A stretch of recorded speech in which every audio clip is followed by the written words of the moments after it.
ज्ञान कराती है, सभी जीव निर्दोष ज्ञान कराती है। संतोषामृत तू ही पिलाती हो, संतोषामृत तू ही पिलाती। हे करुणा कल्याणी सुनो जिगवाणी, प्रभु की वाणी सुनो जिगवाणी, प्रभु की वाणी। चार अनुयोग वही पहले नंबर प्रथमान युग किस तरह से निरूपण करती। सिया राम की कथा सुनाती, समता सीख सिखाती है। सिया राम की कथा सुनाती, समता सीख सिखाती है। कैसी भी प्रतिकूल परिस्थिति हो जीना दिखलाती है। कैसी भी प्रतिकूल परिस्थिति वे समता सिखलाती है। कैसे थे आदर से हमारे कैसे थे आदर से हमारे।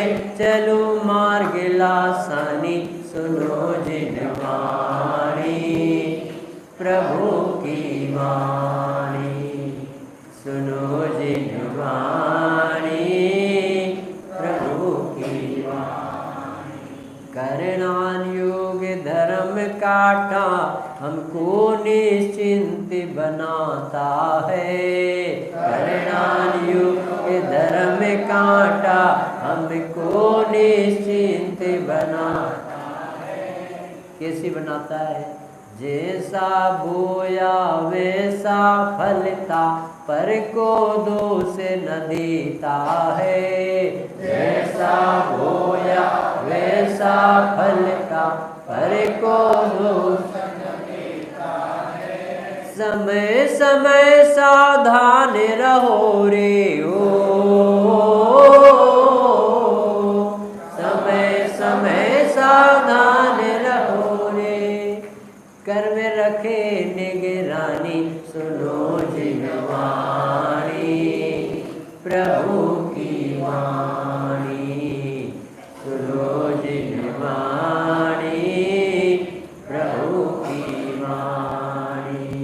चरणानुयोग हो गया करणानुयोग। अब चरणानुयोग क्या करते? देव शास्त्र गुरुवर समीप चरणान योग ही लाता है। देव शास्त्र गुरुवर समीप चरणान योग ही लाता है। सत्य देशना यही मिलेगी, सत्यावश्य सिखाता है। सत्य देशना यही मिलेगी, सत्यावश्य सिखाता है। नहीं आए नहीं समझे तो क्या नुकसान हो। बिन संस्कार सभी सुविधाएं हो, बिन संस्कार सभी सुविधाएं। पतन करे दुखदानी सुनो जिनवाणी, प्रभु की वाणी सुनो जिनवाणी, प्रभु की वाणी। कौन सा नियोग रह गया? दिव्यानुयोग। सभी जीव भगवान आत्मा ज्ञानानंद स्वभावी है। सभी जीव भगवान आत्मा ज्ञानानंद स्वभावी है। हस्ती की मस्ती करवाती, सिद्ध समान सदा ही है। हस्ती की मस्ती करवाती, सिद्ध समान सदा ही है। अहंकार ममकार गला दे अमृत रस का पान करा दे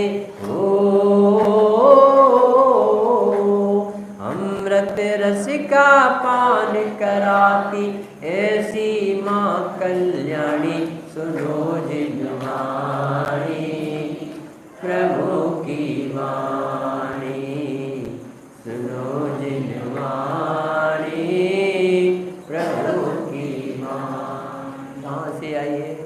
आदिनाथ से महावीर तक, कुंद कुंद से कहान गुरु तक। आदिनाथ से महावीर तक, कुंद कुंद से कहान गुरु तक। इतनी नई पुरानी हो, इतनी नई पुरानी पुरानी, सुनो जिनवाणी प्रभु की वाणी, सुनो जिनवाणी प्रभु की वाणी। उत्तम क्षमा मारे दवार भाव है, सत्य सोच संयम तप त्याग उपाव है। आके जन ब्रह्मचर्य धर्म दस सार है, गति दुख दे काढ़ी मुक्ति करतार है, गति दुख दे काढ़ी मुक्ति करतार। 10 लाक्षण महापर्व, अष्टांग का महापर्व है कि 10 लाक्षण महापर्व। सरब परब में बड़ो अठारी पर्व है, दिल्ली सर सुरजा लिए वसुधरा। और यहाँ क्या है? चौगति दुख ते काढ़ी मुक्ति करता।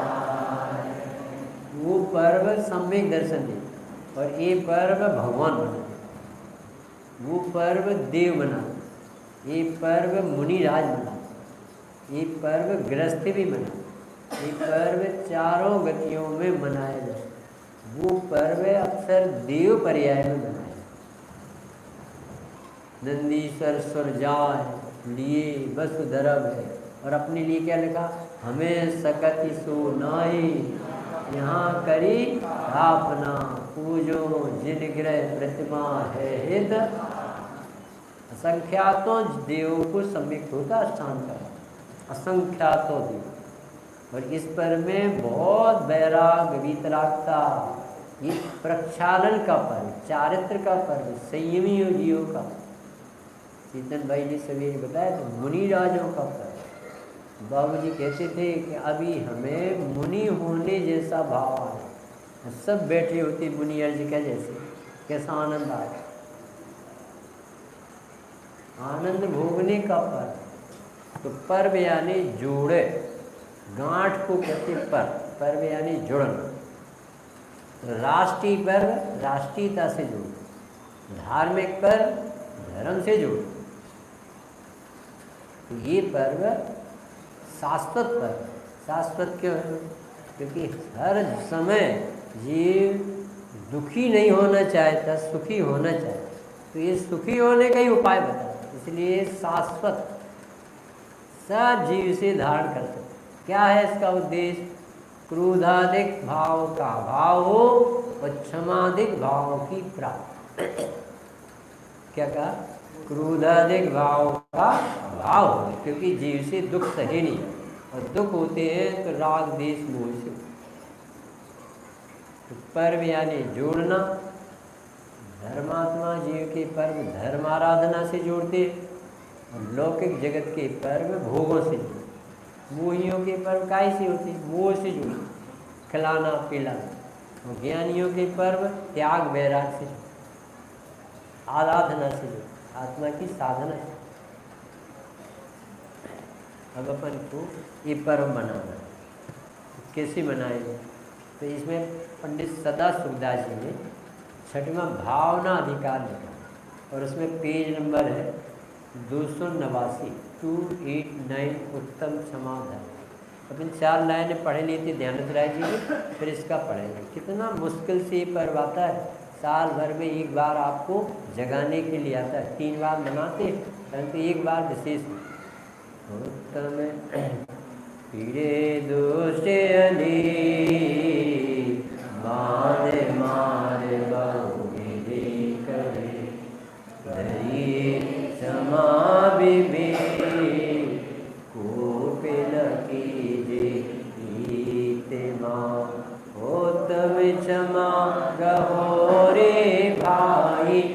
जय भव जस पर भव सुखदाई, गाली सुन मन खेद न आनो, गुण को अवगुण कहे अयानो, कहिए अयानो वस्तु छीने, बाण मारे बहु विधि करे, घर ते निकारे तने बिदारे, वे जो न तहाँ धरे, रमे पूरब कोटि सहे क्यों नहीं जियरा, अति क्रोध अग्नि बुझाए प्राणी, सामे जले सियरा। ये राग देश मोह जीतना ये कोई विवेकी का काम, अज्ञानी के बस का कसाय जीतना, क्योंकि वो कसाय का कारण ही नहीं जानता क्या। उत्तम क्षमा कहो रे भाई, क्या लाभ यह भाव जस पर भाव सुनता। डॉक्टर ने समय दिया, परीक्षा का समय, और अपनी वाइफ और अपने ऊपर कोई एक्सीडेंट भी कर धक्का मारा, तो भी 5 मिनट परीक्षा देने का रह गया है, तो समझदार व्यक्ति लड़ेगा क्या उससे? चतुराई काय में अपना प्रयोजन साधन, लड़ाई का कारण अपना कुछ भी दोष ना हो तो भी वो ज्ञानी जी होगा, वो लड़ना नहीं चाहता, क्योंकि उसे बहुत बड़ा प्रयोजन साधना है। पेपर यदि नहीं पहुँचे तो साल भर। ऐसे ही अपने जीवन में समझ, यदि हमने तत्वाभ्यास से कसाय नहीं जीती, अपने को आत्मा नहीं जाना, तो इससे क्या होगा कि 4 गतियों के दुख पड़े। इसलिए कोई समझदार व्यक्ति कसाय करना नहीं चाहता। घड़ा पत्थर जे नहीं उखाड़ता है, क्योंकि हमें लड़ना ही नहीं। घड़ा पत्थर क्यों उखाड़ना कि वो उखड़ेगा नहीं और हमें लड़ना नहीं। तो सामने वाला गाली दे तो भी बुरा नहीं लगना चाहिए। किसे नहीं लगेगा बुरा गाली देने पर भी? जो अपने को आत्मा मानता होगा, उसके दर्पण में जानना तो होगा, पर लड़ना भिड़ना नहीं है।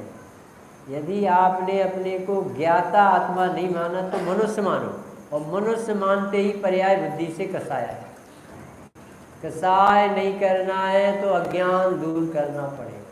अज्ञान दूर करना है तो आत्मा को आत्मा और शरीर को शरीर जानना पड़ेगा। उदय को उदय जानना पड़ेगा, वाणी को वाणी जानना पड़ेगा, तो कसाय नहीं आएगी। यदि भेद ज्ञान नहीं हुआ तो कसाय होगी ही हो, क्योंकि अज्ञानी के कसाय ही होती है, धर्म नहीं। शुभ अशुभ वृत्ति एकांत दुख अत्यंत मलिन संयोगी है, अज्ञान विधाता है, इनका निश्चित चैतन्य अज्ञानता से कसाय की। तो सबसे पहले उत्तम यानी होता है स्वाभाविक, जिसे शास्त्र में कहते हैं सम्यक दर्शन से, और धर्म कहलाता है चारित्र की पर्याय। दंसन मूलो धम्मो और चारित्रम खलु धम्मो। धर्म का मूल क्या है? सम्यक दर्शन, और साक्षात धर्म क्या है? सम्यक चारित्र। सम्यक चारित्र की अनिवार्यता क्या है कि सम्यक चारित्र सम्यक दृष्टि को ही होता है, अज्ञानी को सम्यक चारित्र नहीं, क्योंकि वो जानते ही नहीं, निपटना नहीं जानते, वेद विज्ञान नहीं। 4 परिभाषा धर्म। वस्तु स्वभावो धर्म। पहली परिभाषा क्या है? वस्तु का स्वभाव ही। दूसरी परिभाषा है 10 लक्षण धर्म। तीसरी परिभाषा है रत्नात्रय धर्म। चौथी परिभाषा है जीव दया। ये सब परिभाषाएं शास्त्रों में। किसी को मालूम है दंसण मूलो धम्मो कौन से ग्रंथ में लिखी है? अष्टपावड़ के दर्शन पावड़ में। और चारित्रम खलु कौन से ग्रंथ में लिखा? प्रवचन सार की 7वीं गाथा। चारित्रम खलु धम्मो धम्मो जोसु समो तिड़ी दिठो मोह खोय विहीणो परिणामो अपड़ो। साम भाव का नाम धर्म है। मोह छूट से रहे साम को। समता के भाव, कसाय की उत्पत्ति न होने देना, ये ज्ञान का, विवेक का फल। तो 4 परिभाषाएं हो। पहली क्या है? वस्तु का स्वभाव ही धर्म, वस्तु विचारत ध्यावते मन पावे विश्राम, रस स्वादत सुख उपजे अनुभव। अनुभूति होती धार्मिक जीव शांति से आनंद भोगता है। ये सब पर्व ऐसा है कि खूब आनंद भोगने चाहिए, शिकायतें समाप्त हो जाने चाहिए। इस पर किसी ने हमारे साथ क्या किया, कर ही नहीं सकता। ये बहुत बड़ी पढ़ाई पढ़नी। कोई किसी व्यक्ति को सुखी दुखी कर सकता ही नहीं है। क्यों नहीं कर सकता? क्योंकि आत्मा के पास दुख देने वाला कोई गुण ही नहीं, कोई भी गुण नहीं है। शरीर इसका नहीं है। आत्मा का काम मात्र जानना। 10 धर्म के 10 लक्षण है। तो 10 लक्षण किसे प्रकट होते हैं कि जिसके जीवन में वीतरागी दशा प्रकट। तो वीतरागता धर्म है, उसकी पहचान 10 लक्षण। कैसे पहचानने के कि इसके जीवन में धर्म है कि 10 चिन्ह दिखने लगते। उसे अपने क्षेत्र ज्ञान में, कसाई की मंदता में, शरीर आदि की प्राप्ति में मद नहीं आता, मान नहीं आता, किसी दूसरे में दोष नहीं दिखता, उसका उदय दिखता, अपने दोष को भिन्न देखता। 69-70 गाथा याद है किसी? कर्ता कर्म अधिकार की पहली गाथा। जावणि वेद विशेषंतरम कुआदास बाण दौर्णम्पी अणाणी तावदसो कुहादिस बट्टदे जीवो कुहादिस बट्टत समस्त संचो होदी। क्या कह रहे हैं विचार? जावण, जब तक तुम आत्मा को और आश्रव को भिन्न भिन्न नहीं जानते, तब तक अज्ञानता से कर्मों का संचय होता। कितना गजब। अपन जगत में जाओगे ना तो वहाँ कौन सी परिभाषाएं और उपदेश चलते? क्रोध छोड़ो। और जैन दर्शन में कहता है क्रोध को भिन्न देखो। कितना अंतर है। वो कह रहे क्रोध क्यों करते हो? ये कहते क्रोध कर सकते ही नहीं। क्रोध तो आत्मा न जानने से परिणति करती है। तुम तो परमात्मा हो। ये बातें जिनेन्द्र देव के शासन में और खासकर द्रव्यानी में उनसे सुनना।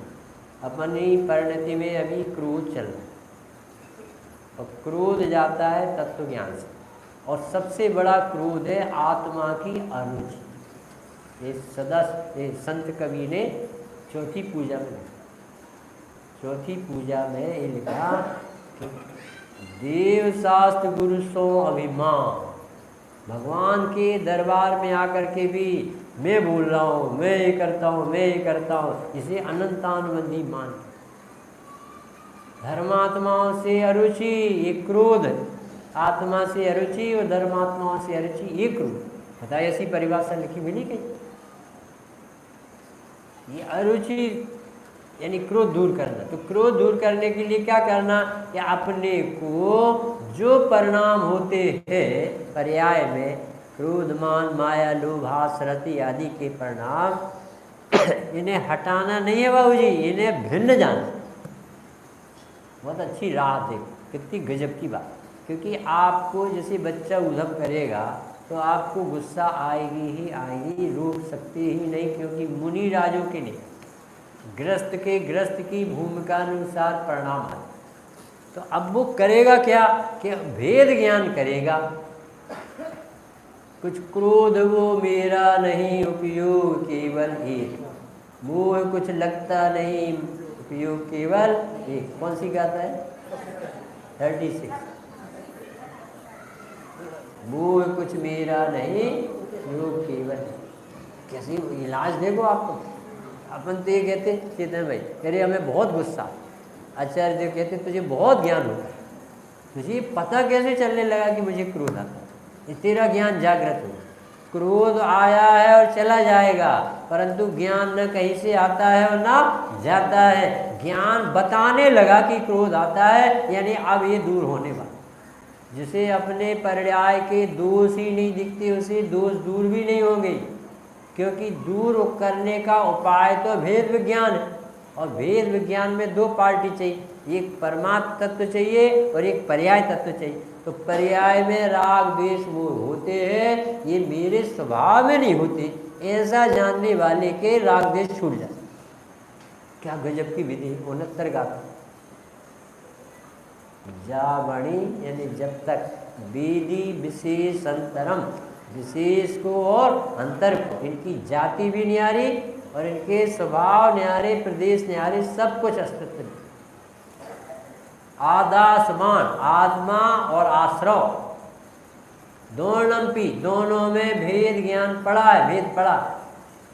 और जीव उसे मानता है कि मैं पापी अज्ञानी मोही, और सामने वाले को क्रोध करता देखकर क्रोधी मानता है। और भगवान कह रहे सामने वाला परमात्मा है, उसकी पर्याय में क्रोध। क्या कहा आपने? सब जीव स्वभाव से कैसे है?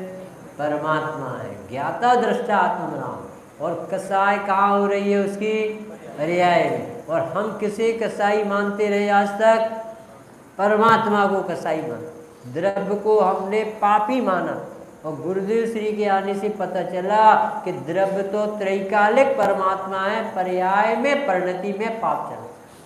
कितना अंतर आ गया, बहुत बड़ा अंतर आ गया। अपन सोच रहे थे कि हमें कब आत्मा मिलेगी, कब धर्म होगा, और स्वामी जी के आने से क्या पता चला? आत्मा ही हूँ और धर्म तो मेरा स्वभाव है। समझ में नहीं आया। ये पता समझ में आ जाए ना तो एकदम जीव नाच। देखो जिसके जीवन में ये रहस्य खुलेंगे ना, और यदि उसका चित्त ऐसा प्रमुदित हो जाए। पापा का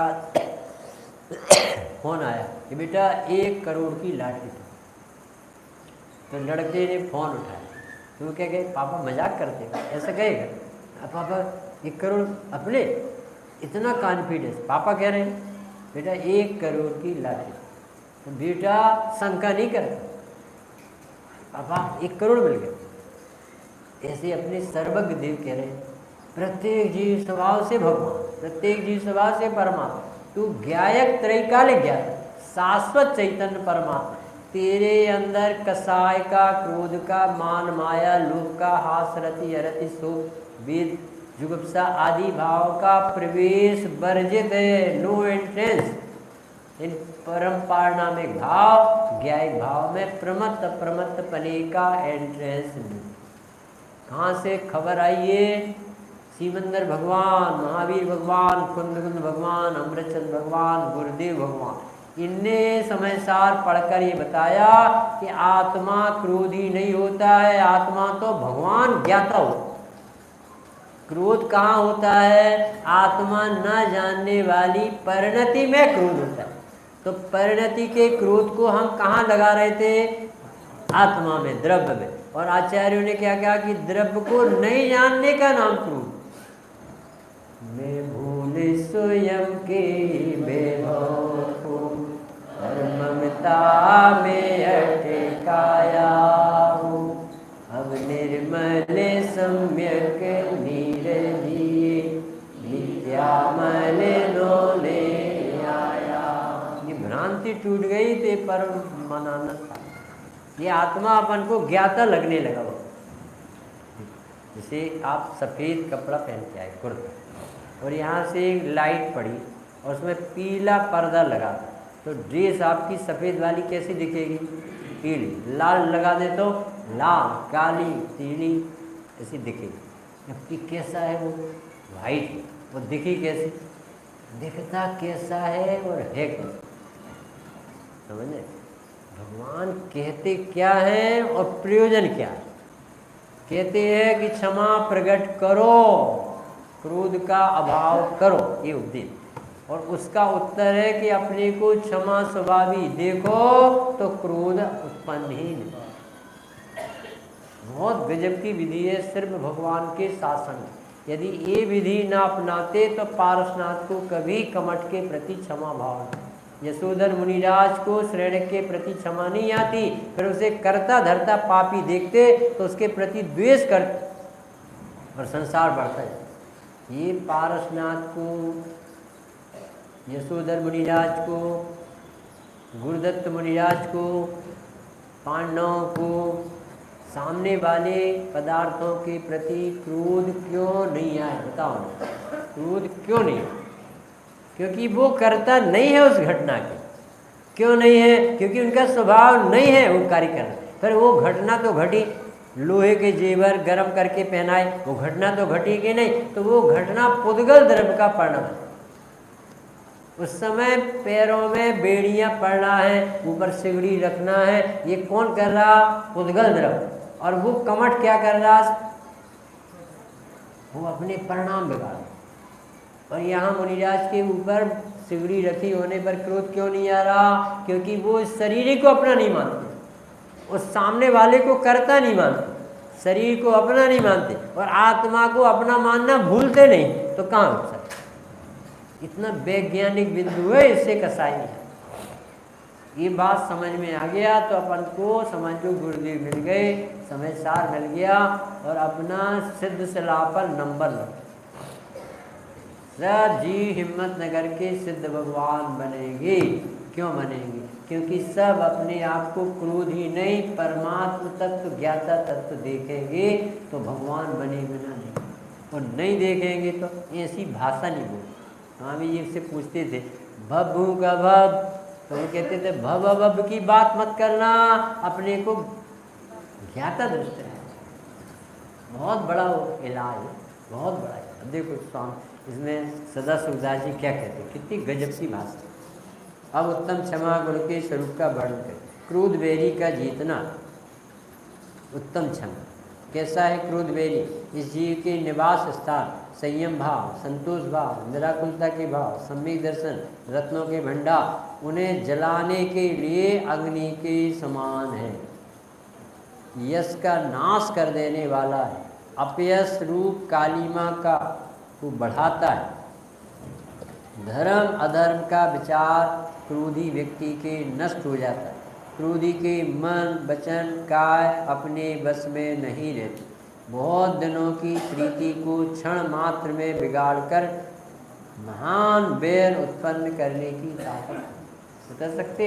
ये चरणान युग में शतमान युग जैसी शैली से बताया कि क्रोध अंधा होता है। वो मुनि को मुनि नहीं दी।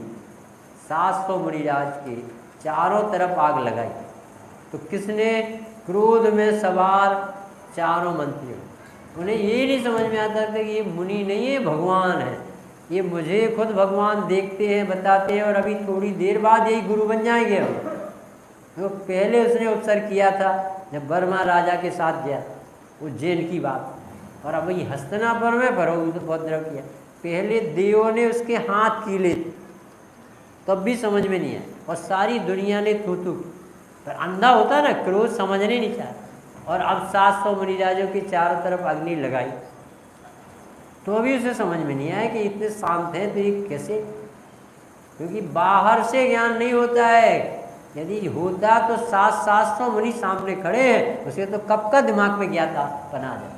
पर घियों से बाहर से भगवंतों के उपदेश से भी लाभ नहीं मिलता, लाभ लेने वाले को लाभ। जब 700 मुनिराजों का उपसर्ग दूर हो गया और विष्णु कुमार मुनिराज ने पूछा, राजा ने वहाँ पद्मराय था उसने पूछा कि महाराज अब इनको क्या सजा दी? चारों तो क्या कहा था अपने मुनिराज? अरे रे इनका क्या है, उदय तो मेरा था, ये क्या कर सकते? तो मेरे उदय को ये थोड़ी लाए। ये तो भोले हैं, जानते ही नहीं कि मुनि का स्वरूप क्या है, आत्मा किसे कहते। ये निर्दोष है, इन्हें छोड़। ऐसा जब उनने आशीर्वाद देखा एकदम उनका हृदय पड़ गया और झुक गए और चारों व्यक्ति जैनी बन गए। यदि मुनिराज भी अपनी रक्षा करने के लिए भागते, उससे लड़ते, तो बताओ ये व्यक्ति 4 जैनी बन सकते थे? कब जैनी बने? जब वो अपने स्वभाव रूप परिणमन करने में वो मुनिराज लगे रहे, अकंप रहे, श्रुत के सागर बने रहे। विष्णु कुमार ने भी किसी को दोष नहीं लगाया, भूले हो तुम, समझते नहीं। और आज चारों का हृदय बदल, चारों व्यक्ति जैनी बने। कितनी बड़ी उपलब्धि है बाबू। एक व्यक्ति स्वामी जी जब चौपाटी में बैठे बैठे किसी के घर से और उड़ने वाले बगलों को देख रहे। बगला मछली खाने की पूछते थे ये क्या करता है जानवर कि बगुला है मछली पकड़। तो उड़ क्यों रहा कि ये 12-12 मील तक उड़ जाता है मछली पकड़। अब स्वामी जी अरे रे ये कब जैनी बने, अभी तो मनुष्य पर्याय में आना होगा, कब जैनी बने, फिर जैनी होने पर कब मंदिर आएगा, कोई भी भरोसा नहीं। ये 10 लक्षण पर में जैसे लोग आते हैं ना हमेशा नहीं दिखते, कब मंदिर आए, फिर मंदिर आने पर कब प्रवचन में बैठे, पर प्रवचन में बैठने पर कब से शुद्ध नय का स्वभाव का पक्ष आए, पर कब पक्षातिक्रांत होगा, इतना सोचने लगे थे।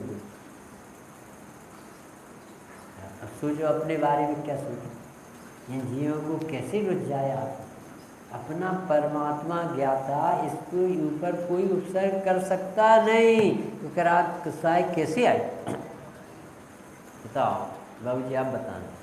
सोने को कोई कितनी गाली दे कि वो पीतल हो जाए, कब पीतल हो जाएगा, गाली देने से पीतल हो जाए, उसे कोई बेंटेक्स कहे तो बेइज्जती हो जाएगी, कितनी भी आग में डाले तो 184-85 गाता है उसमें लिखा कि स्वर्णपना स्वर्णत्व का स्वर्णपना छूटते ही नहीं। तो अपना अपना परमात्मा किसी के दूसरों के दोष लगाने से छूट जाता है। 100 मोहरे दी गोल्ड और वो व्यक्ति चला गया शिखर जी और लौट के आए, जब 100 मोहरे मांगी तो वो 95 निकली सोने। तो उसने बहुत सुनाई बात कि आपने हमारी 5 मोहरे यदि हम नहीं मांगते तो आपने तो छिपा ली, कितने बेईमान है। तो मुनीम से कहा 5 तोले सोना है, कुछ नहीं प्रतिक्रिया। और घर में जाकर पत्नी से कहा कि आज 5 मोहरें कम निकली, 5 तोला सोना कम निकला, वो मुमुक्षु है ना उनकी हम गिनती ना। तो पत्नी बोली कि तुम कितने पागल हो, मुमुक्षु भी कहते हो और दोष भी लगाते हो। अरे वो 5 मोहरें तो हमने रख ली थी निकाल के कि यदि कोई नक्सली तुम्हें पकड़ेगा तो कम से कम अपन वापस तो आ जाएंगे, हिम्मत न कर। और तुमने इतने बड़े सज्जन व्यक्ति को दोष लगा। अरे वापस गए, क्षमा मांगी, अरे रे आप इतने दया के इतने ईमानदार, मुझे क्या हो गया मैं समझा नहीं, ऐसी घटना है। तो उन्होंने कुछ नहीं कहा और 5 मोहरें ली और कहा मुनीम साहब तिजोरी में रख। अब एक थर्ड पर्सन सुन रहा था, देख रहा था घटना। बाबूजी एक प्रश्न पूछना कि आपको उसने इतने लांछन दिए तो भी कुछ भी प्रतिक्रिया, और फिर बाद में क्षमा मांगी तो भी कोई प्रतिक्रिया नहीं हुई, आप पत्थर के बने हो। तो उसने जो जवाब दिया वो अपने जीवन में उतारने लायक, वो जवाब ये था कि हमारा अस्तित्व, हमारा सुख, हमारा दुख का रिमोट कंट्रोल दूसरे के हाथ में नहीं। हमें कोई अपमानित करे तो हम अज्ञानी मोही बन जाएं, हमें कोई सम्मान करे सर्टिफिकेट दे तो हमारा बड़प्पन आ जाए। हमारा अस्तित्व दूसरे के हाथ में नहीं है कि हमें कोई पंडित जी कहे तो पंडित हैं, हमें कोई अज्ञानी कहे तो अज्ञानी हो जाएंगे। हम तो त्रैकालिक आत्मा है जो निरपेक्ष आत्मा, किसी के द्वारा आत्मा बनाई नहीं है। गुरुदेव से कहते थे कि तुम्हें जैन धर्म में से हम बाईकाट कर कि तुमने हमें जैनी बनाया कहाँ है जो हमें अलग कर दो, हम तो तत्व समझ के जैनी बने। बड़े बर्णी जी को भी कहते थे, एक कथा इतनी छोटी सी लगी कि वो कह रहा है कि हम इनके सम्मान और अपमान पत्र से प्रभावित थे। अब अपने में लगा ना दिन भर और जीवन भर, हम तो जरा सी बातों में पिघल जाए। किसी ने जरा सा अच्छा कहा, क्या भजन बोलते हैं चेतन भाई, तो चेतन भाई कहे, और किसी ने कहा क्या मज़ा नहीं आया। ऐसा अपने जीवन को सुखी दुखी करने का नाप तोल बाहर से नहीं लगाओ, तुम त्रैकालिक परमात्मा हो, क्योंकि द्रव्यपना गुणपना तुम्हारा छूटता नहीं। और परिणति में मात्र पावनता इतनी है कि अपने को ज्ञाता परमात्मा मान ले। मानो, कैसे मानो, सोचो आप कैसे जबरदस्ती इस शरीर को कैसा अपना मानो। ये तो बिल्कुल झूठ सफ़ेद है, 100% सफ़ेद। जिसे तुमने अपना माना वो अपना अभी भी नहीं। सब काले बाल सबके सफ़ेद हो गए, भले डाई लगा के आए हो, परंतु वो बहुत से लोगों के सफ़ेद हो गए। अब उसे रोक के बता दो आप। जी वैराग नहीं आने दे रहा, ढांकता रहता। अभी थोड़ा समय, तो ये क्षमा भैया किसी को करना नहीं, अपने प्रति अरुचि दूर करना। नहीं समझ में आई? बहुत गंभीर मामला है। हमें लगता है कि दुनिया सुधर जाए तो हमें गुस्सा ना, और आचार्य जी कहते हैं हम भेद विज्ञान कर ले तो हमें क्रोध नहीं आएगा, दुनिया जैसी चलती वैसी। हमें किसी को सुधारना नहीं है, हमें अपनी नज़र पे, हमें यदि आत्मा अप्रभावी ज्ञाता लगा, सोने का कुछ भी बिगाड़ नहीं कर सकता पूरा विश्व, तो अपने चैतन्य आत्मा का भी कोई बिगाड़ नहीं कर सकता, ऐसा सर्वज्ञ के ज्ञान में आया हुआ। और हम जरा सी बात हो, किसी ने कुछ कहा और बुरा मान लिया, कौन सुखी करेगा? गुरु गोपाल दास बरिया का नाम, बहुत बड़े प्रकांड नेता, जिनका नाम पेपरों में आता है। यानी कैसी कैसी घटनाएं हैं आज के पवित्र दिनों में, अंतर प्रक्षालन का मार्ग, शुद्धि जगह अपनी। अरे भगवान, मुझे भगवान देखते, अरे मेरा चैतन्य द्रव्य चैतन्य ही रहा, मुझे आज तक उसका आदर चल। तो गुरु गोपाल दास बरैया की धर्म पत्नी बहुत तेज थी, और ऐसी यानी करके और ले जाती थी, और तम्बाकू भर के आप चिलम पीते थे, और तम्बाकू पंडित जी से भरवाते, झाड़ू लगवा दे, काम करवाते। तो एक बार पंडित जी प्रवचन करना प्रारंभ कर ही रहे थे, आई और कॉलर पकड़ के ले गए और उनने काम करवाया। तो फिर आके पंडित जी ने हाथ धोए, घर से प्रणाम करके बैठे। तो लोगों ने कहा कि हमारे 2 प्रश्नों के समाधान थे। कौन से प्रश्न? कि पंडित साहब आपको ऐसी पत्नी क्यों मिली, आप तो इतने सज्जन, तो आपकी पत्नी अच्छी सज्जन होना चाहिए थे, आपको तो काली माई मिल गई। तो पंडित जी ने इतना अच्छा उत्तर दिया, क्षमा धर्म के दिन समझे, कि भैया वो नित्य वैराग्य दायिनी पत्नी, यानी जब भी इसके चेहरे को देखो पढ़ो तो एकदम ऐसा लगे कि मंदिर भागो मुनि बन जाओ। तो तुम तो पढ़ के वैराग नहीं जगा पाओगे, हम तो उसे देख के वैराग जगा। तो कितनी खराबी, बहुत अच्छा। तो दूसरा प्रश्न किया कि पंडित जी आप सबको समझाते हो तो अपनी धर्म पत्नी को क्यों नहीं समझाते? कितना मार्मिक प्रश्न। तो पंडित जी बोले कि वो मेरी गुरु है, मैं उसे समझाता नहीं हूँ, उससे समझता हूँ। ये क्या समझते हो? कि वो हमारी मंथली वीकली टेस्ट लेती रहती है कि तुम्हारी उत्तम क्षमा का क्या मैसेज है आज। तो वो परीक्षा लेती है, उसमें हमें पास होना पड़ता है। तो तीसरा प्रश्न ये था कि पंडित जी जब सबको समझाते हो तो अपनी पंडितानी को भी समझाओ ना। तो पंडित जी कहते हैं कि समझाने से समझ में नहीं आता है, जब वो समझेगा जीव अपने उपाय। मैं तुम्हें भी नहीं समझा रहा हूँ, ऐसा बोले पंडित जी, कि मैं अभी जितने भी साधर्मी बंधु आए हैं मैं समझा सकूं ऐसे मेरे पास धर्म नहीं है। सब अपनी योग्यता से समझते। पता कैसे चलता है? सबसे पूछो आज का प्रश्न पत्र प्रवचन कैसा है, सबके उत्तर अलग अलग निकलते, इससे पता चलता है सबकी उपादानगत योग्यता अलग। कितना निर्भर करता था। फिर से कह रहे हैं, क्षमा प्रकट करना है तो क्रोध को अलग करने की दवाई अपने आत्मा को क्रोध से भिन्न देख लो। फिर से, क्षमा करने की दवा, क्षमा स्वभाव है, क्रोध स्वभाव नहीं। क्या कहा? क्षमा स्वभाव है, क्रोध स्वभाव नहीं। जिसको स्वभाव और अपना नहीं मानता उसके प्रति उपेक्षा होती तो वो छूटने लगता। जिसके प्रति आदर होता है, अपनापन होता है, वहाँ समर्पण होता है। तो क्षमा स्वभाव जानेगा तो स्वभाव का आश्रय है, क्रोध स्वभाव नहीं है जानेगा तो क्रोध से दृष्टि हटेगी तो अपने आप क्षमा हो। कितने गजब के उपाय। बाबू जी थे युगल जी बाबू, उन्होंने कहा आप ऐसी बातें करते हो, कुछ तरीके से तो बताओ, इससे पेट भर जाएगा। कि आत्मा भगवान है और क्रोध पर्याय में और भिन्न देव को, इससे हो जाएगा था। तो मालूम वो क्या कहते हैं कि भगवान जिनेंद्र देव के द्वारा जो तत्व सुनोगे तो साधर्मी ने कहा इससे पेट भर जाएगा क्या? तो बाबूजी बोले पेट ही नहीं दिखेगा, आत्मा दिखने लगेगी। तो अनंतानुबंधी का पेट तो तत्काल भग जाए। अब रह जाएगा अस्थिरता का पाप, तो अस्थिरता का पाप रह जाएगा तो वो आत्मबल बढ़ते ही बढ़ते वो भी दूर हो जाए। कभी भी आप अपने को ज्ञाता परमात्मा देखोगे, यानी अपनी भूल और क्रोध दूसरों ने कराया भी, इतने ज्ञान भागने लगा, लड़खड़ा जाता है, क्योंकि उसे बेस विश्राम स्थल नहीं।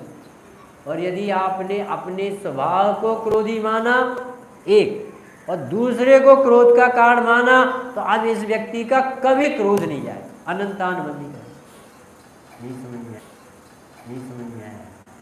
यदि उसने अपने को क्रोधी माना तो क्या गलती हो? स्वभाव मान लिया तो त्रैकालिक स्वभाव की हत्या का पाप है। और यदि उसने दूसरे को क्रोध का कारण माना तो क्या गलती हुई? तो एक द्रव्य का कर्ता दूसरा द्रव्य है ये माना, दो द्रव्यों को अलग अलग नहीं माना। तो ऐसे व्यक्ति जिन शासन के बाहर हैं उन्हें कोई जिनेंद्र देव के दरबार में जगह। जो दूसरे का दोष बताते हैं, दूसरे से आशा करते हैं, भगवान कहते हैं इसके सुखी करने का उपाय हमारे ज्ञान केवल ज्ञान में नहीं है।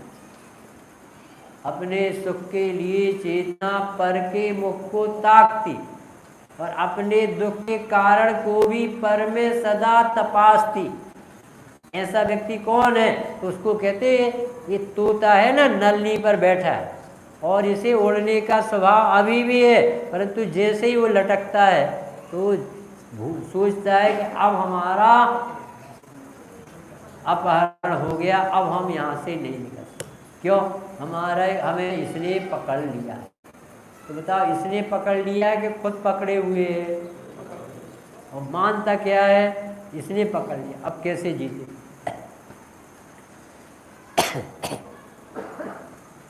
जो क्रोध रूपी राक्षस की बस में हो जाता है, असत्य वचन, लोक निंद वचन, भील चांडाल आदि के बोलने योग्य वचन बोलने लगता है। कौन बोलता है? जो अपने को चैतन्य स्वभावी ज्ञाता आत्मा नहीं देखेगा, वो दूसरे जीवों कोई चैतन्य ज्ञान स्वभावी नहीं देखेगा, तो अपने को भी पर्याय से देखेगा और सामने वाले को भी पर्याय से देखेगा। ऐसे व्यक्ति का क्रोध त्रैकालिक चलता है, कभी दूर। किसी को याद है द्वारका में आग लगी 12 वर्ष पहले? समाचार किसने दिया था? नेमिनाथ भगवान की देश। वो किसके कारण से आग लगी? किसे याद? मालूम किसे? दीपायन मुनि के क्रोध से। जबकि आज नेमिनाथ ने क्या कहा था कि ये जो दीपायन बैठे हैं ये निमित्त बनेंगे द्वारका जलने। और दीपायन ने सुना और सुन करके कि मैं कारण न बनूं और नगर छोड़ करके 12 वर्ष के लिए बाहर चले। बताओ क्या गलती है? कोई बता सकता है? इतनी बड़ी सवाल। दीपायन ने क्या गलती की? भगवान ने तो जो जाना वो तो केवल ज्ञान में दिख रहा, और वैसा होगा कि नहीं? होगा ही, चल नहीं सकता ना। तो क्या दीपायन ने क्या गलती है? भगवान की वाणी में। और बहुत बड़ी बात, भगवान की वाणी में, यानी वो सब कुछ निश्चित है।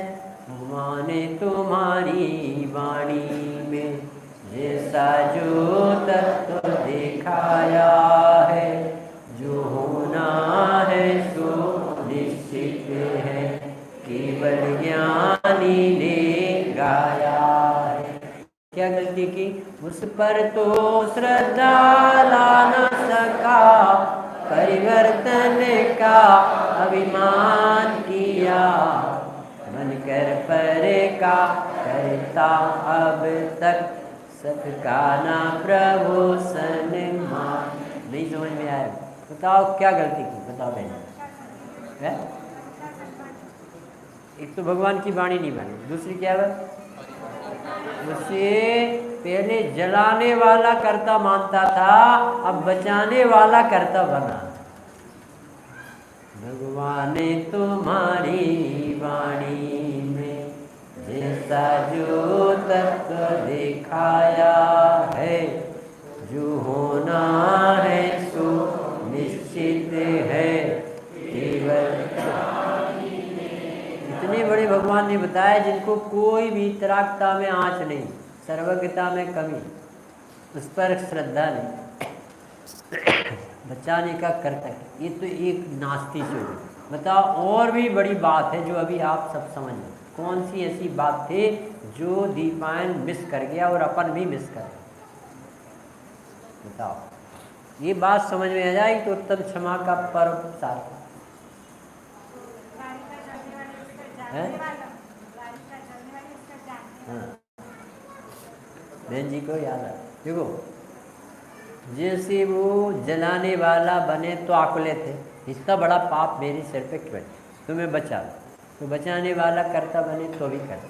अब तीसरी बात ये कि उसे द्वारका जल जाएगी, सुनना सभी, द्वारका जल जाएगी। भगवान की वाणी में आया, ये अब गलत नहीं हो सकता। इतना श्रद्धान होने पर भी उसे एक बात भूल गया वो कि अरे द्वारका जले चाहे नहीं जले, मुझे तो आत्मकल्याण करना है, इस तरफ ध्यान नहीं गया। नहीं समझ में आया? वो काम सेपरेट था, आत्मा का स्वाश्रित बने ये मोक्ष मार्ग में लगकर धर्म कर सकता था, परंतु वो क्यों मिस हो गया? क्योंकि वो उसे बचाने और नष्ट होने में दिमाग लगा।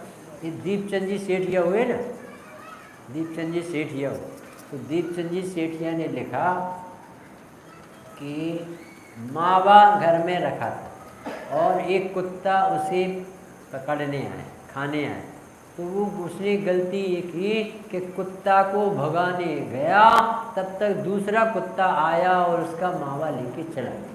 तो उसमें पूछा कि बताओ इसने क्या गलती, बताओ अभी बताओ, अरे क्या गलती? उसने कुत्ते को भगाया, क्या गलती की? वो तो भगाना चाहिए हैं? बाबू जी क्या गलती की इसने? अपने माँ बाप की सुरक्षा नहीं की, ये बहुत बड़ा पाप। ऐसे ही हमें जग के जीव दोष लगाते हैं, इसमें बहुत बड़ा अपराध नहीं, ये तो उदय लगाना ही चाहिए। क्योंकि सीता ने यदि किसी को लांछन लगाया होगा तो अयोध्या में आ गए, तो सीता तो कभी दुखी नहीं हुई, अपनी गलती उदय की विचार की क्षमता रखती, महापवित्र जीव, उनने अपनी आराधना नहीं छोड़ी। क्या कहा था? हे दशरथ नंदन, जैसा तुमने मुझे किसी के कहने में आकर दोष लगाया, मेरी परीक्षा नहीं की, ऐसा किसी के कहने में आकर जिनेंद्र देव के शासन को नहीं छोड़ देना, अपनी श्रद्धा को नहीं छोड़।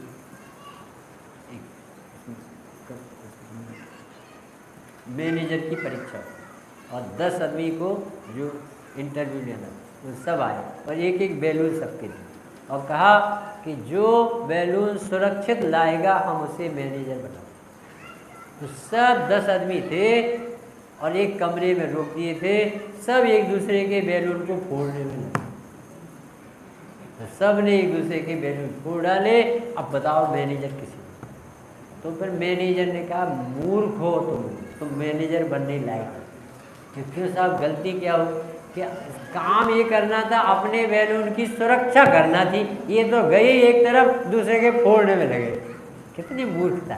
ऐसे ही हमें कसाय दूर करना है, सुनना जरा, पंखा चलाना है, गर्मी में पंखा चलाना है, तो हम क्या करते हैं? यहाँ तो दिमाग लगाते, बटन दबाया चालू, बटन बंद की और बंद, यहाँ कितना दिमाग। ऐसे ही यदि हमें क्रोध का भाव करना है तो करना क्या था? इसका दोष नहीं है और ये निर्दोष स्वभाव, उसमें भी दोष न दिखता कि ये मुझे दुखी करने के स्वभाव वाला नहीं है, ये तो भिन्न द्रव्य है। और मेरा उदय भी भिन्न है, ये भी दुखी नहीं करता। और मेरा स्वभाव तो परमात्मा अनंत भगवान जैसा है, ऐसा देखता तो क्रोध कब का भगता। यानी अपने को ज्ञाता देखोगे तो बात बात में कसाय भागेगी, क्योंकि ज्ञानी को कसाय नहीं आती। ज्ञानी के सारे भाव ज्ञानमय और अज्ञानी के सारे भाव। हमें ज्ञानी होना है, कसाय जीतना है, तो क्या करना है? अपने को आत्मा जानना, पर को दोष नहीं लगाना, और पर्याय में हो रहे राग से भेद ज्ञान कर कर आत्मबल बढ़ाते जाओगे तो अपनी परिणति में उत्तम क्षमा मार्दव आर्य धर्म सहजानंदी स्वरूपी अविनाशी